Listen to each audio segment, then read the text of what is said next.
యేసుక్రీస్తు శిలువ ప్రాణంపై పలికిన 7 మాటలలో మూడవ మాట తన తల్లి అయిన మరియ గురించి యేసు పలికాడు.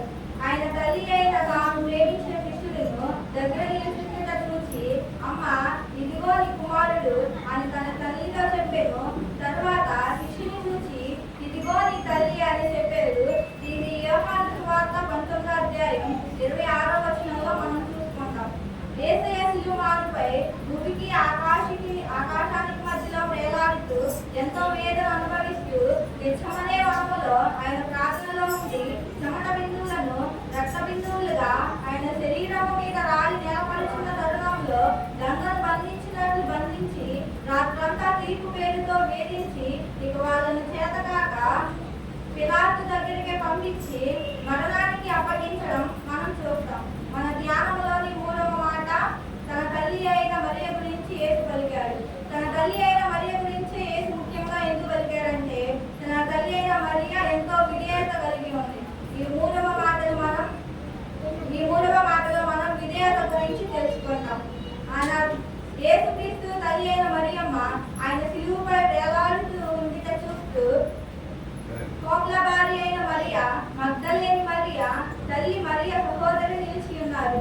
తల్లి యేసు పెదవుల ద్వారా వస్తున్న ప్రతి మాటను ఆమె ఎంతో భారముతో, వేదనతో, శ్రద్ధాభక్తులతో వింటుంది. కానీ ఈమె శిలువకు సమీపంగా ఉన్నందున యేసు అనుభవిస్తున్న ఈ భయంకర యాతను ఈమె చూస్తూనే ఉంది. యేసు పాదాలలో దిగుబట్టిన ఆ సూరి మేకు ఆ తల్లి హృదయంలో దిగబడినట్లుంది. ఆయన వీపును చీల్చిన కొరడా దెబ్బలు ఆమె హృదయాన్ని చీల్చినట్లున్నవి. లోకరక్షకుడైన యేసును ఈమె పడిన ప్రశ్న వేదన కన్నా ఈ వేదన ఎక్కువగానే గమనించాలి.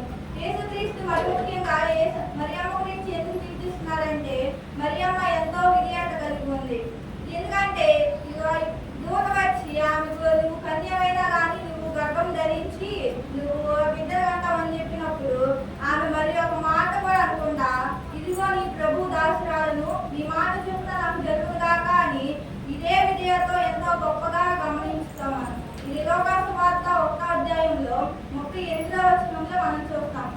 ఇది అన్ని యేసుక్రీస్తు శిలువపై వేలాడుతూ 7 మాటలు పలికిస్తున్నారు. కానీ ఆమె అదెంతో వేదనతో, ఎంతో బాధతో వింటుంది.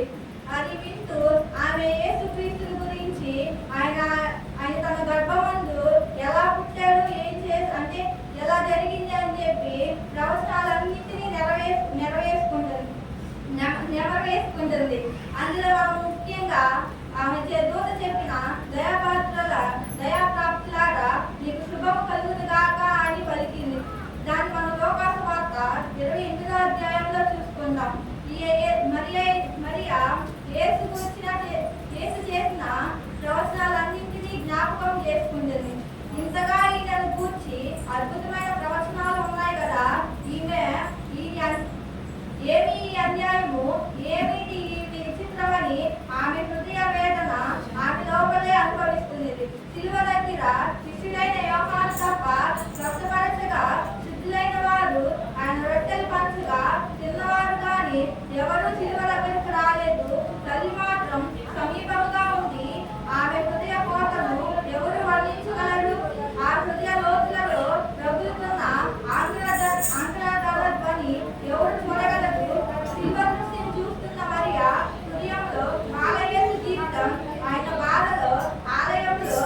వేలాది వందల స్తోత్రములు తండ్రి.